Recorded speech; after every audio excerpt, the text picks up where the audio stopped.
Alam mo ba na may isang araw noong 1990 nang biglang nagtago ang lupa sa ilalim ng mga paa ng mga tao? Hulyo 16, 1990. Magnitude 7.7 na lindol ang tumama sa Luzon. Sa loob ng ilang segundo, naging bangungot ang buhay ng libo-libong Pilipino. Sa Baguio City, mga gusali na akala ng mga tao ay matibay, bumagsak na parang mga baraha. Mga pamilyang natutulog sa kanilang mga tahanan na bura sa muka ng mundo. Pero ang mas nakakagulat pa, sa Dagupan City, ang lupa mismo ay naging liquid. Mga bahay at gusali, unti-unting lumubog at umikot na parang mga laruan.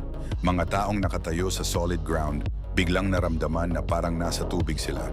Mahigit 1,006 na buhay ang nawala. Libu-libong pamilya ang nawasak. Ang pinakamasakit, marami sa mga namatay ay hindi dapat namatay kung mas matibay lang ang mga gusali. Isang araw na nagbago sa kasaysayan ng Pilipinas. Isang araw na hindi natin dapat kalimutan.